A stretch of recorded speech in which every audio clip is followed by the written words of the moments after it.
जिनका नाम पड़ा भीष्मक, और जो भीष्मक हुए हैं इन्हीं के घर में इनके 5 लड़का, और इन 5 लड़कों के बाद महाराज भीष्मक के घर में एक लड़की ने जन्म लिया। तो जब लड़की पैदा भई तो भीष्मक बड़े मगन हुए। चलो लड़का तो थे ही प्रभु, लड़की की कमी थी वो भी पूरी हो गई। तो एक दिन देवर्षि नारद महाराज भीष्मक के घर पे गए, तो नारद को देख करके भीष्मक बड़े मगन हुए। प्रभु बड़े अच्छे समय पे पदार्पण हुआ आपका, अब आप आ ही गए हो तो हमारी बेटी का भविष्य हमें बताते जाओ, हमारी बेटी का जीवन कैसा रहेगा, हमारी बेटी का आप नाम क्या रखोगे, और साथ साथ एक बात हमें और बताते जाना कि हमारी बेटी की शादी किससे होगी, हमारे दामाद कौन बनेंगे। तो नारद बोला अभी बता रहा हूं। अब नारद जो है वो लड़की का हाथ अपने हाथ में लेकर के भीष्मक से बोले सुनो महाराज,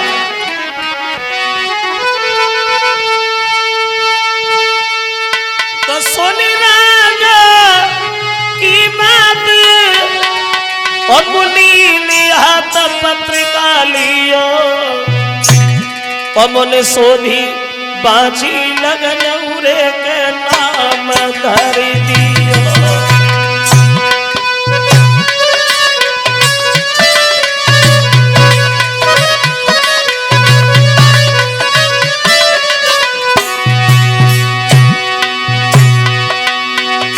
क्या नाम है आपकी बेटी का? तो नारद बोले रुकी बिली जाको नाम सिद्ध सबका न देवने कियो, देवने कियो। होई श्री कृष्ण सगप्या वचन दे दियो, होई गिरधारी सगप्या वचन दे दियो।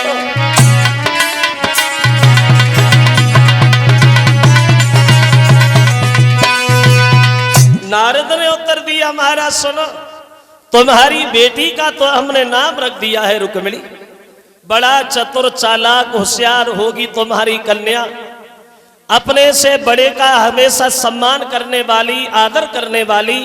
और रही बात शादी, तो तुम्हारी बेटी का विवाह द्वारकाधीश भगवान कन्हैया के साथ होगा। तुम्हारे घर में कन्हैया तुम्हारे दामाद बन के आएंगे।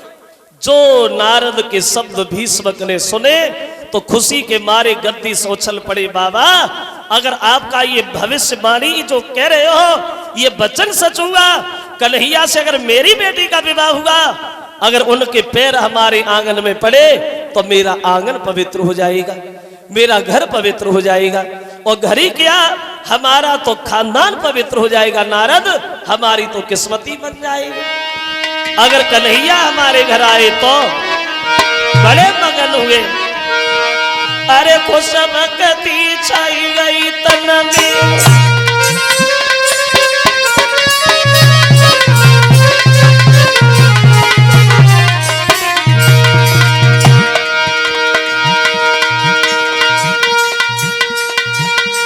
अरे खुशबकती छाई गई तन में, और राजा मगन भय मन में, जह के भुजा के बीच भवन में, नारद बैठा है आंगन में।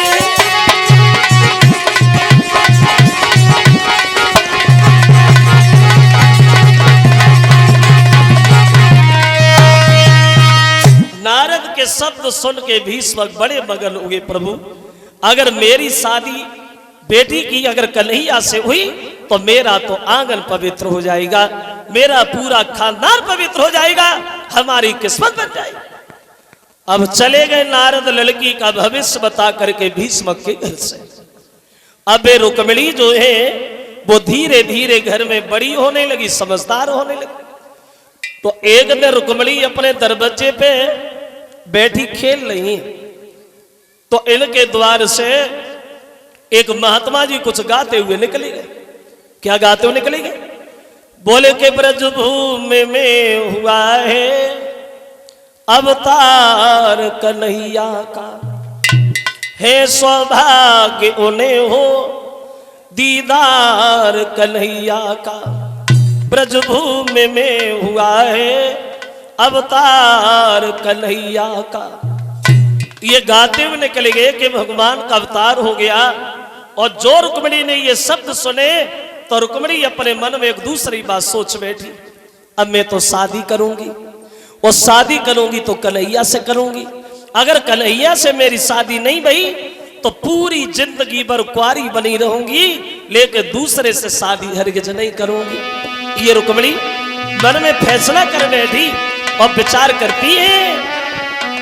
तो सोचने लगी रुकी मिली मन में, और जीवन दिन व्यर्थ हो रहे हैं।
और रुक्मिणी मन में फैसला कर बैठी, अगर शादी होगी तो कन्हैया से, अगर कन्हैया से मेरा विवाह नहीं हुआ पूरी जिंदगी भर कुंवारी बनी रहूंगी, लेकिन दूसरे से शादी नहीं करूंगी।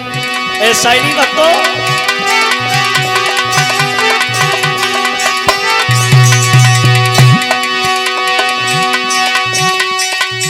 सोचने लगी रुक्मिणी मन में, जीवन दिन व्यर्थ हो रहे। माया इस जगह विराज रही, माया पत किधर सो रहे हो।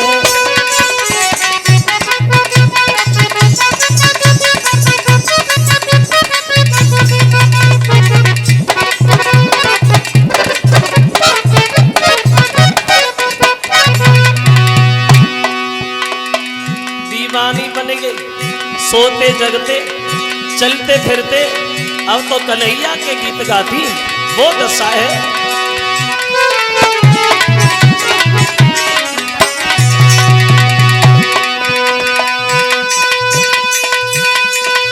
सोते जगते चलते फिरते श्री कृष्ण प्रभु लगान लगी, सखियन में चर्चा छिड़ जावे, मोहन के गीत सुना।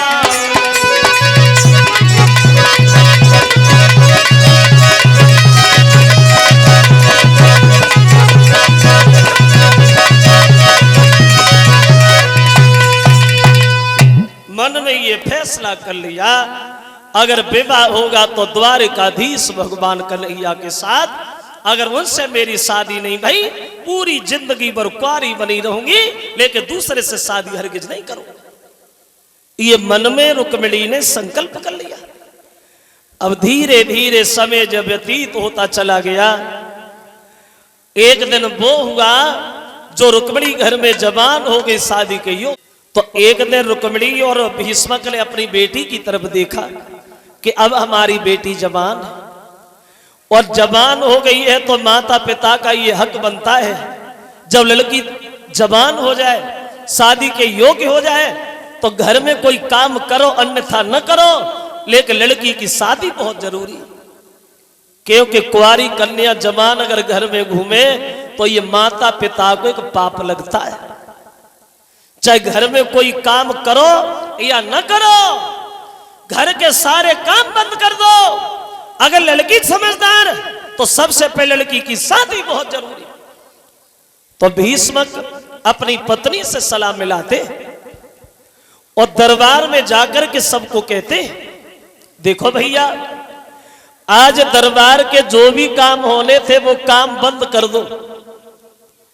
दरबार में कोई काम नहीं होगा, सिर्फ एक ही बात पे फैसला होगा, वो भी हमारी बेटी की शादी। और देखी आपने हमारी बेटी सुंदर है, और आप अच्छी तरह से यह भी जानते हो कि सुंदर लड़की के लिए सुंदर लड़का होना बहुत जरूरी। और ये फैसला हम अकेले नहीं करना चाहते, आप सब लोगों से कराना चाहते। कोई ऐसा लड़का ढूंढो जो देखने में सुंदर हो, चरित्र का साफ हो, समाज में सम्मान हो, बढ़िया परिवार हो। और एक बात और, आज हमारे दरबार में कोई छोटा बड़ा नहीं है, आज हमारे दरबार में सबको बराबर बोलने का अधिकार है। बोलो, जब ये कहा कि सबको बराबर बोलने का अधिकार, अब जिसके जो दिमाग में आया उसी ने उसी का ही नाम ले दिया। एक खड़े होके कहने लगा, महाराज बोलूं? बोलो। कहने लगा, प्रभु अगर हमसे पूछो तो रुक्मिणी की शादी कौरवों के राजा दुर्योधन के साथ कर दो तो कैसी रहेगी? बड़ा परिवार है, दौलत भी बेशुमार है, अगर दुर्योधन अच्छा है तो उससे कर दो, वो ठीक है। लेकिन तब तक दूसरा उसकी बात काटता होगा, बोला पागल हो, अरे काय को बातों में लगे हो, दुर्योधन से शादी ठीक नहीं है। क्योंकि दुर्योधन की आदत अलग है, घमंडी स्वभाव का, अपने सगे भाइयों का सगा नहीं हो पाया तो भाई किसका होगा? वो हम लोगों के लायक थोड़ी है, कोई और देखो।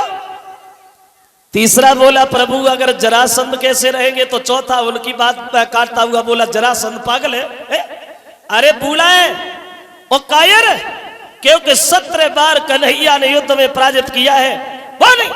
और कोई देखो, अब तो भीष्म के दरबार में एक मुसीबत खड़ी होगी, एक किसी की भलाई करता है तो दूसरा उसकी बुराई करने लगता है, एक गुण बताता है तो दूसरा उसके अवगुण गिनाने लगता है। अब तो दोपहर हो गया लेकिन फैसला नहीं हो रहा कि शादी हो कहां।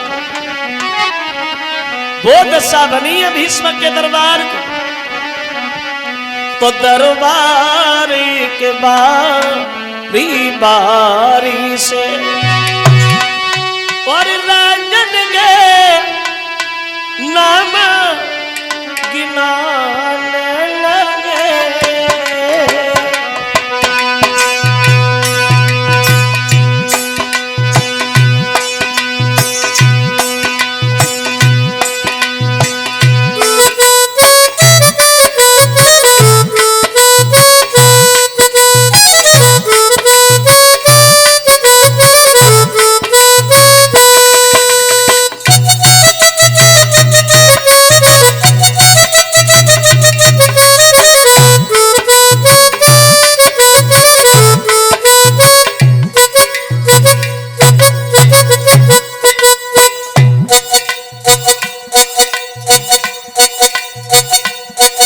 सुबह से दोपहर, दोपहर से शाम, लेकर ये कोई काम नहीं कर पा रहा कि रुक्मिणी की शादी हो किससे। वो दशा बनी।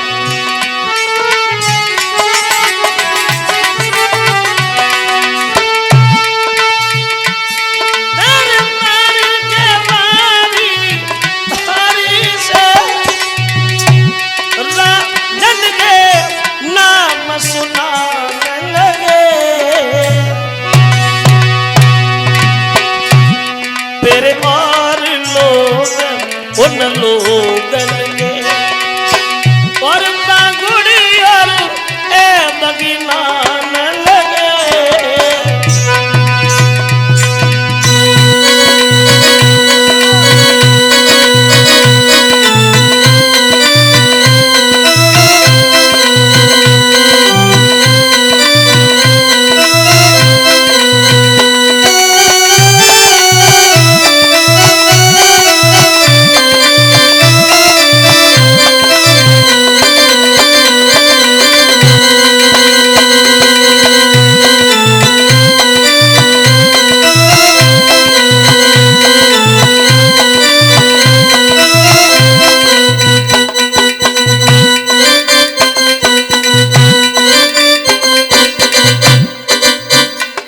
सुबह से शाम होने को आ गई दरबार में, लेकिन ये फैसला नहीं हो पा रहा शादी कहाँ की जाए रुक्मिणी की।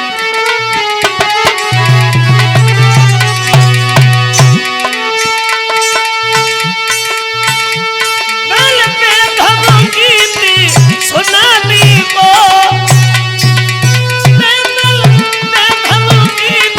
सुनानी को कोई भी बाकी रहा नहीं।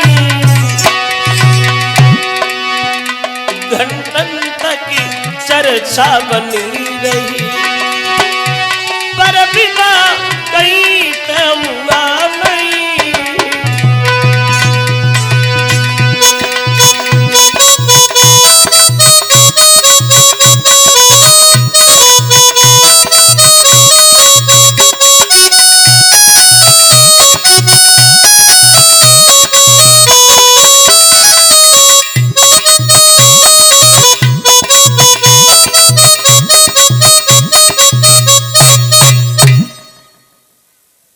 सुबह से शाम हो गई, लेकिन दरबार में कोई ये फैसला नहीं कर पाया कि रुक्मिणी की शादी होगा।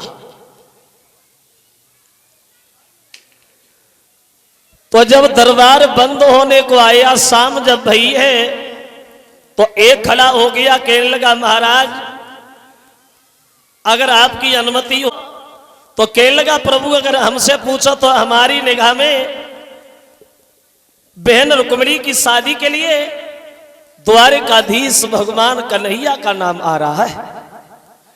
अगर हमारी बहन की शादी कन्हैया से हो जाए तो कैसी रहेगी।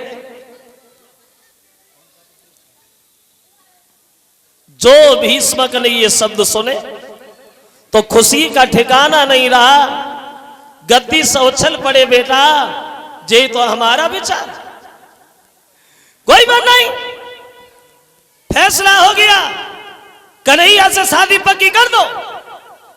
भेद दो खबर कुंदनपुर नरेश महाराज भीष्मक अपनी बेटी रुक्मिणी का टीका चढ़ाने आ रहे, कन्हैया से शादी पक्की। अब पूरी बात नहीं बोल पाए, तब तक उनका सबसे बड़ा लड़का रुकुम ही खड़ा हो गया और रुकुम चिल्लाने लगा बुद्धि खराब है। अरे अभी तक तो हमने सुना था कि बुढ़ापे में बुद्धि खराब आदमी की हो जाती है, लेकिन आज देख भी लिया। किसका नाम ले रहे हो तुम? बन बन में गाय चराने वाला, दही माखन को लूट उट के खाने वाला, बंसी बजा के औरतों के बीच में नाचने वाला एक ग्वाला, क्या मैं अपनी बहन की शादी उस ग्वाले से कर देंगे? हमारी निगाह में वो पसंद नहीं है और ना हमें वो अच्छा लगता है, उसके अलावा कोई और देखो। तो भीष्मक ने उत्तर दिया रुकुम तो इसमें चिल्लाने वाली बात क्या है? अरे अभी बात ही तो हो रही है, फैसला थोड़ी हो गया, और तू भी तो उसका बड़ा भाई है, तू अपनी बहन के लिए तू कोई लड़का बता। तो रुकुम बोला पिताजी अगर हमसे पूछो तो हमारी निगाह में एक लड़का तो है। क्या नाम क्या रहता है और क्या करता है? बोले बढ़िया व्यवहार, दौलत से भरा हुआ भंडार और लंबा रोजगार, और कोई गैर नहीं है, अपना ही रिश्तेदार है। मतलब नाम क्या है? बोले जानते तो तुम्हारे दिमाग में नहीं आ रहा, सुनो बता रहा हूं। बोला तो सोनी बाबुल के बेनरे के रुकुम आयु समझावे,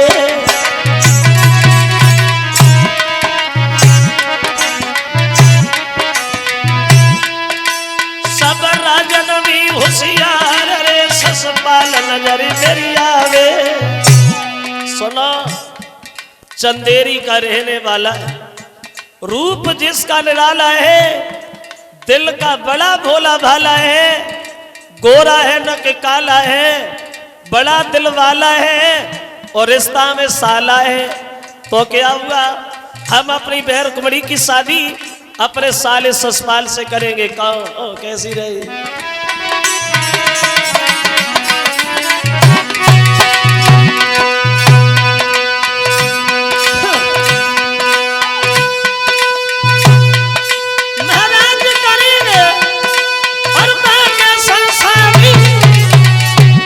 सब राजन भी होशियार ऊंची है बाकी का।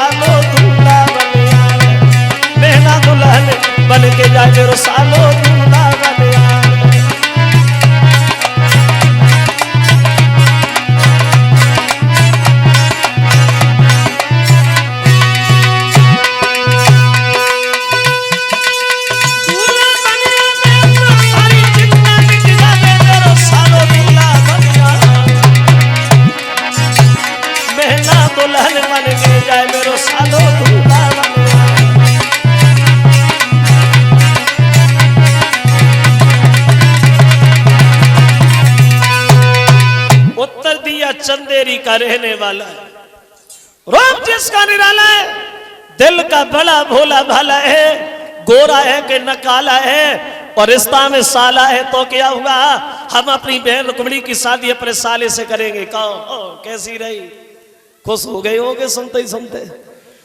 दांती को पीस करके भीष्म चिल्लाने लगे, कमी क्या कह रहा है, ये बात कहने से पहले तू मरा नहीं, तुझे मौत नहीं आई क्या, तू अपनी बहन की शादी अपने साले से कर सकता है।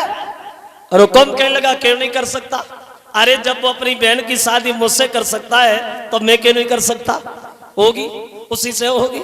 और एक बात कान खोल के सुन लो, अगर तुमने भूल से भी भूल की, भूल से भी कन्हैया को घर में बुलाया तो नतीजा गलत हो जाएगा। मैं नहीं चाहते हैं कि हजारों औरतों की गोदी सूनी हो जाए, मैं नहीं चाहते कि माताओं की गोदियां सूनी हो, और ये भी मैं नहीं चाहता हूं कि बहन की शादी में लाखों जीवन की बर्बादी हो जाए। अगर भूल से भी कन्हैया को घर बुलाया तो बहन की शादी नहीं बल्कि लाशों के अंबार लगेंगे। अब बोला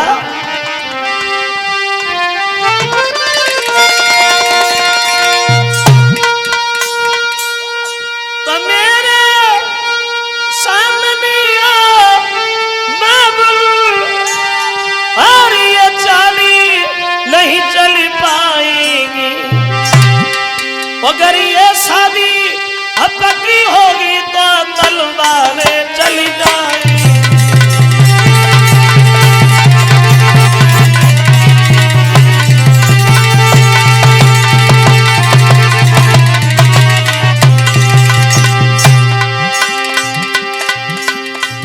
अगर भूल से भी कन्हैया को आंगन में बुलाया, भूल से भी ये भूल कर दी तो बहन की शादी नहीं बल्कि लाखों जीवन की बर्बादी होगी। और बोला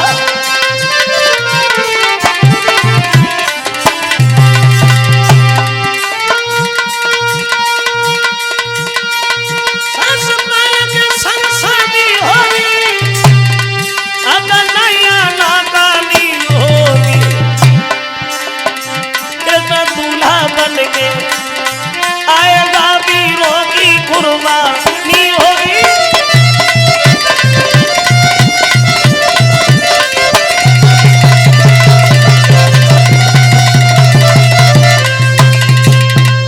कन्हैया को घर में बुलाया तो नतीजा गलत हो जाएगा, बच्चे यतीम हो जाएंगे, माताओं की गोदी सूनियां हो जाएंगी, और हजारों औरतों के मांग के सिंदूर उजड़ जाएंगे।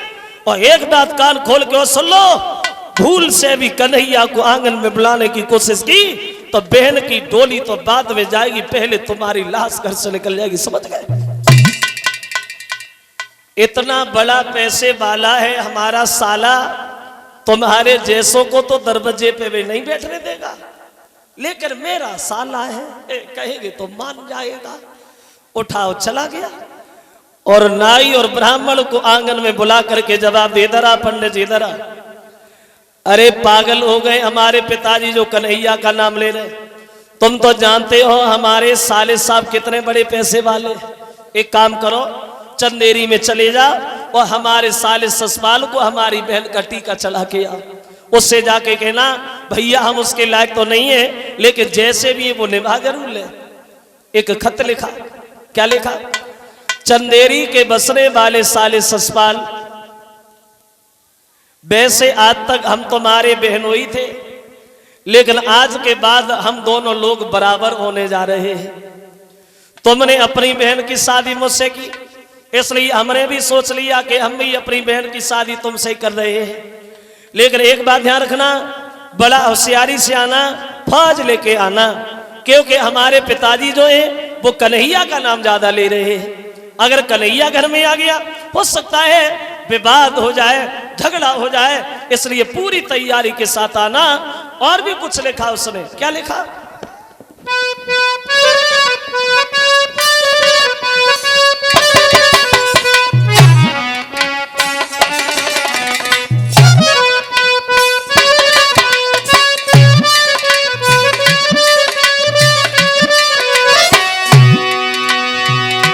लिखने लगा है खत, बोला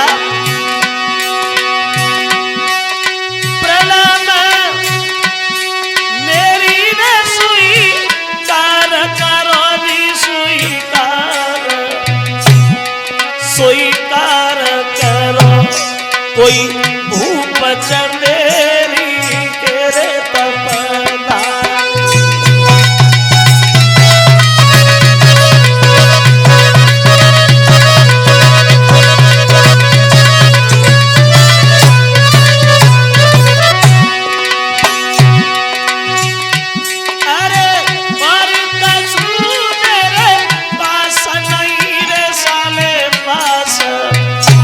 एक बेना तेरे शरण तो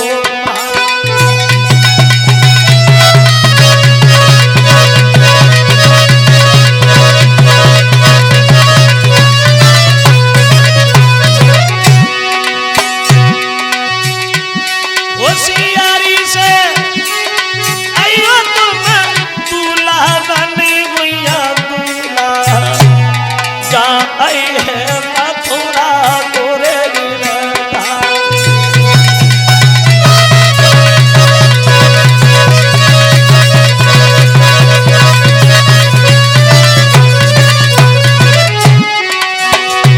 अरे आइए भी तेरा करोगी भैया तेरे जहाँ देखती पीली के बाट तुम्हारा।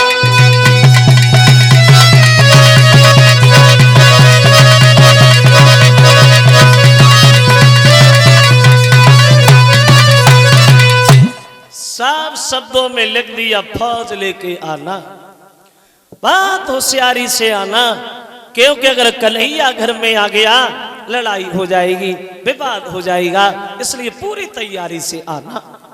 और वो खत जो है वो नाई और ब्राह्मण को दिया, कल ले जाओ। चले नाई और पंडित जी जहां ससपाल का दरबार लगा है, मेरी बहन की नंद से शादी, और तुम मुझसे पूछ रहे पंडित जी मेरा विचार। अरे मेरा विचार तो ये है कि भगवान करे हमारे जैसे बहनों सबकाओं को मिले। हम तैयार, एकदम तैयार। लेकिन जब खत खोला तो कन्हैया का नाम पढ़ते ही पढ़ते उसका दिल दबने लगा कि पंडित इसमें ये क्या लिख दिया, कन्हैया आएगा, और कन्हैया आएगा तो फिर शादी कैसे होगी। फिर मन में सोचा होगी क्यों नहीं होगी, जो हमारे बहनों ने तारीख लिख के भेजी है शादी वाली, उस दिन जाएंगे ही नहीं। शादी से 15 दिन पहले जाएंगे, शादी करके लौटे आएंगे, बाद में कन्हैया आएगा, क्या होगा। हम तैयार हैं। ब्राह्मण देव बोले बहुत बढ़िया। आगे बढ़ा और अपने मौसी के लड़का दत्त वक्र को इशारा दिया कि तुम फांस सजा, अब शादी करने चलना है। अब दत्त वक्र इधर फांस सजाने लगा है। कैसी फांस सजी है ससपाल की मां, देखो।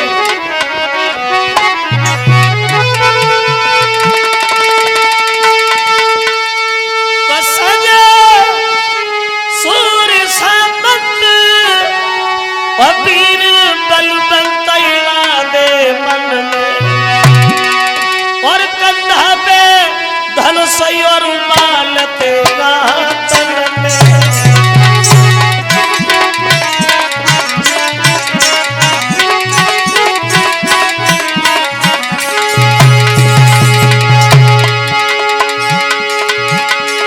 आदेश समय दिया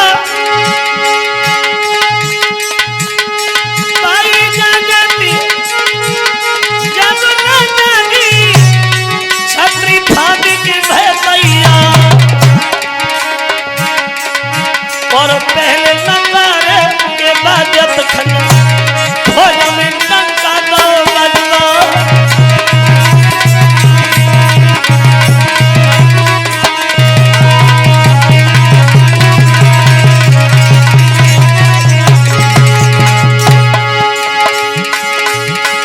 रे नहीं उठती गाना सबने कतरी धुनी रही तलवार, अब हाथी चढ़ैया हाथी चढ़िए बतिया घोड़ा के असला।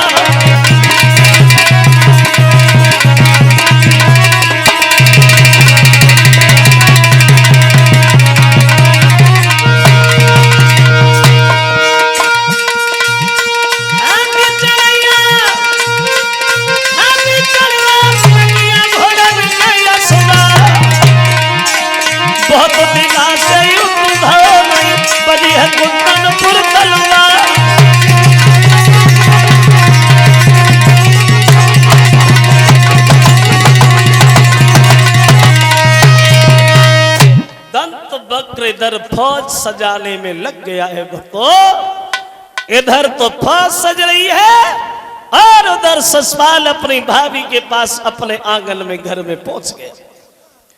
उत्तर दिया भाभी कुछ औरतों को बुलाए ले आ, गीत गा। तो भाभी बोली गीत गा, क्या खुशी है जो घर में गीत गाई जाए? तो बोले खुशी नहीं भाभी, बहुत बड़ी खुशी है।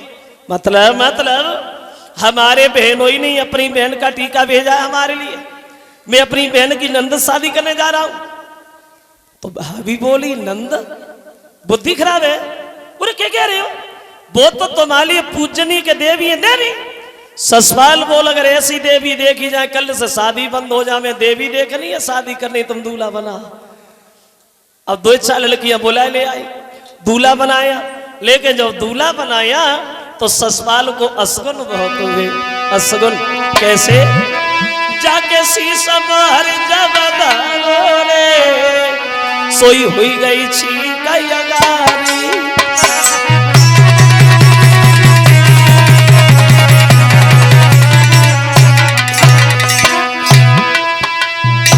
पटा सरपटो पाँव रे पटक लग गई भारी।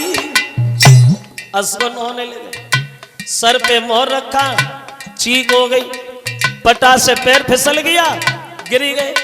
और जो ससुराल गिरे, एक लड़की गीत गाना तो भूल गई, बीच में हंसना शुरू हो गई। और जैसे ही लड़की को हंसता हुआ देखा तो ससुराल को गुस्सा आ गया। लड़की काहे को हंसी? और क्यों हंसी? गिर गए तो क्या हुआ? बहादुर लोग ऐसे ही गिरते रहते, तू गीत गा। देख क्या करिए, जल्दी जल्दी गाना।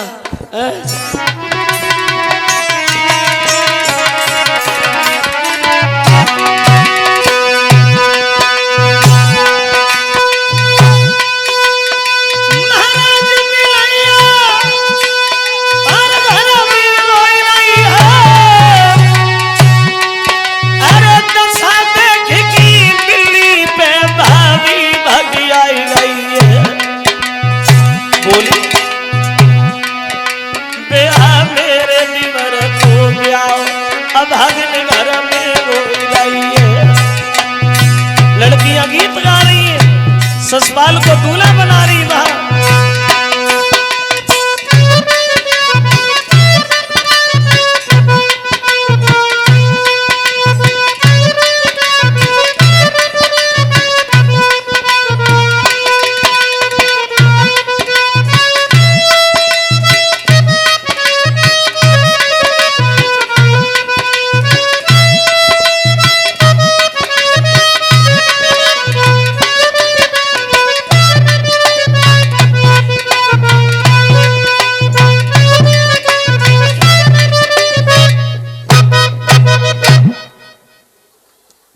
बनाया तो ऐसे असगुन बहुत हुए वहां। असगुन तो असगुनों को देख करके भाभी ने एक बात कही है, मान जाओ ससुराल, हमने ये सुना है कि मां द्वारिकाधीश भगवान कन्हैया भी आ रहे शादी करने, और हम ही अच्छी तरह से जानते हैं तुम कन्हैया से युद्ध में लड़के जीत भी नहीं पाओगे, बड़ा बदनामी होगी, हंसी होगी, इसलिए रुक्मिणी को भूल जा और किसी दूसरी लड़की से शादी कर लेना। ससुराल बोलो भाभी तुमने देखी नहीं है? अरे हमने देखी है, हमारी बहन की नंद है, इतनी सुंदर है, इतनी सुंदर है, अंधेरे में बैठा लो तो दीपक जलाने की जरूरत नहीं पड़ती, दूर से चमक जाती है। क्या? हाँ, दूल्हा बन गया, कोई कमी तो नहीं रही। तो एक लड़की ने देखा और बोली देखो ससुराल में से कमी तो हमें कुछ नजर नहीं आ रही है, कंगन भी बंधा हुआ है, मोहर भी रखा हुआ है, लेकिन मुंह की तरफ थोड़ा देखते तो अभी काजल की कमी है, काजल नहीं लगा है। तो भाभी भकिया के दौरे पड़ो, कमी छोड़ी तुमने?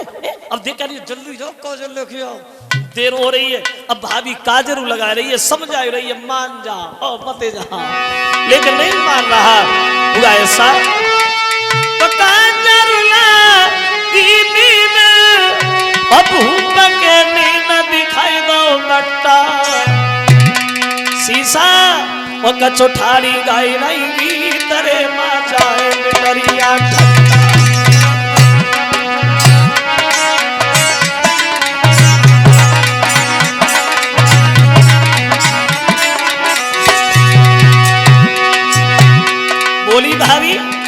जो धरे देव मोर उतारे रही उचारे धरो नाई गट्टा बांधोई दूल्हा ये कनारे परे गो रट्टा बांधोई दूल्हा ये कनारे फंसे गो रट्टा इसलिए ना मिली है दारू की मिली प्यारी है जावेगी शान तुम्हारी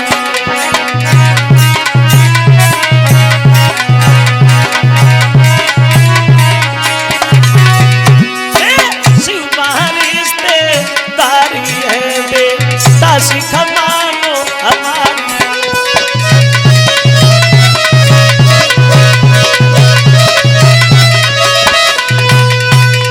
उत्तर दिया है भाभी पागल हो गई हो तुम सोने भाभी के बेन उठी है तन में ज्वाला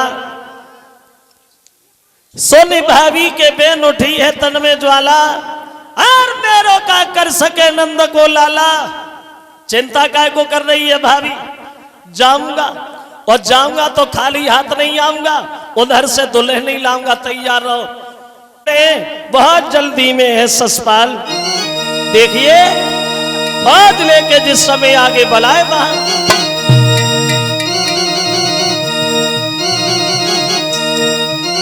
अरे करके संगार दूल्हा डालो झटगोला पे वो सवार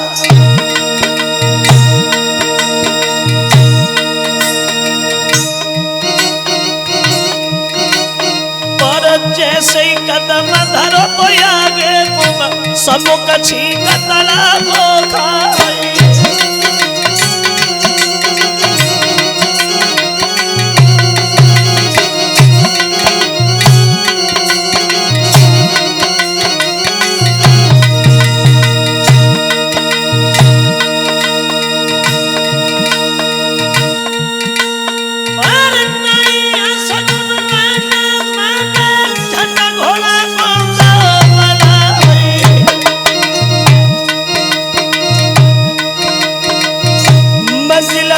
मंजिल से करेंगे कुंदन पूरा कुंदनाई लो जाए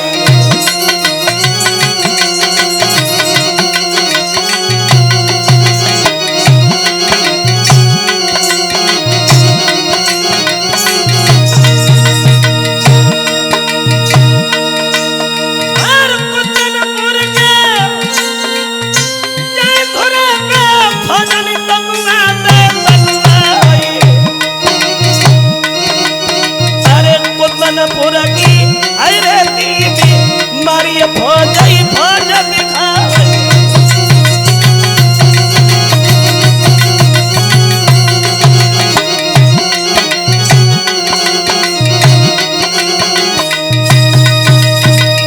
कहने का मतलब है भक्तों चारों तरफ से कुंदनपुर की धरती को फौज ने घेर लिया खबर मिली है भीष्म को ससुराल बारात लेके आ गया तो आंगन में बैठ करके रोने लगे इस कमीन ने हमें समाज में मुंह दिखाने के लायक ही नहीं छोड़ा बैठे बैठे रो रहे हैं और उधर रुकुम बड़ा मगन हुआ लेकिन जब रुक्मिणी को ये खबर मिली है कि हमारे कन्हैया के बीच मेरा भैया दीवार बन गया ऐसा कलेजा पे बज सा लगाए जो रुक्मिणी सहन ही नहीं कर सकी पछाड़ खा के आंगन में गिर गई श्याम ये क्या हुआ मैंने तो बचपन से तुम्हें अपना पति माना है मुरलीधर मैंने तो बचपन से तुम्हारी पूजा की है घनश्याम लेकिन हमारा भाई हम दोनों के बीच दीवार बन के खड़ा हो गया मर जाऊंगी लेकिन ससुराल के साथ हर के नहीं जाऊंगी रोने लगी रुक्मिणी और बोली के दीनन हितकारी श्याम और कन्हैया तुम कहाँ पे देर लगाई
करके कन्हैया की याद करके रुक्मिणी रोने लगी। मर जाऊंगी श्याम लेके ससपाल के साथ हरगिज नहीं जाऊंगी। बैठी बैठी रुक्मिणी जहां रो रही है श्रोताओं, अकस्मात वहां एक ब्राह्मण देवता का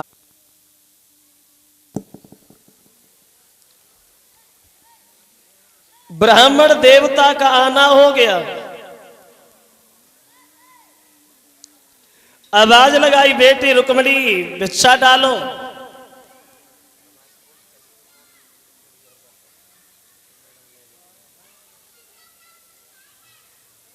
तो रुक्मिणी दरवाजे पर रोती हुई आई है, ब्राह्मण देव आज तुम्हें यहां भीख भी नहीं मिलेगी। क्यों? हमने तो ये सुना है कि कल परसों तेरी शादी, और ऐसे शादी के खुशी के अवसर पे आंखों में आंसू तो रोकाए को रही है, और वो भी शादी ससुराल से हो रही है।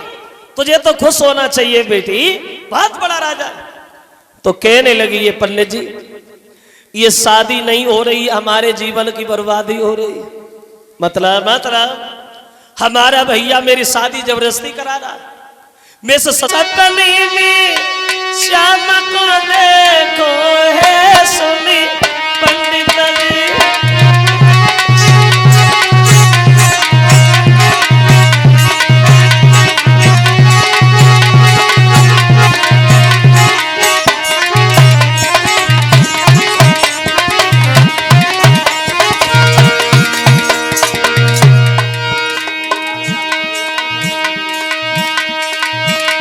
बोले चलो सपने में देखो है तो बातों भाई हुए।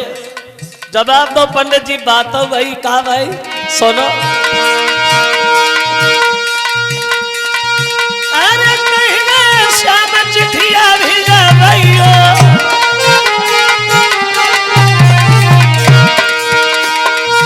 और पानी भेजी हमी बुलवाइयो। पंडित जी को ले जावे, को ले जावे मेरो समय सो है सुनी पंडित जी।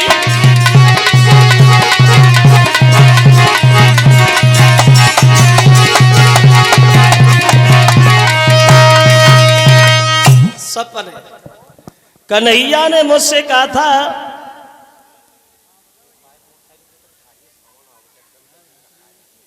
कि जब ससुराल बारात लेके आ जाए तो तुम हमारे पास खत भेज देना, आऊंगा ले जाऊंगा। तो पंडित जी बोले तो इधर रोकाए को रही है, खत तो भेज ही दिया होगा, चली जाना। तो कहने लगी ब्राह्मण देव किसके हाथ से खत भेजूं, जो भी सारा पकड़ने की कोशिश करती हूँ वो सारा छूट जाता है।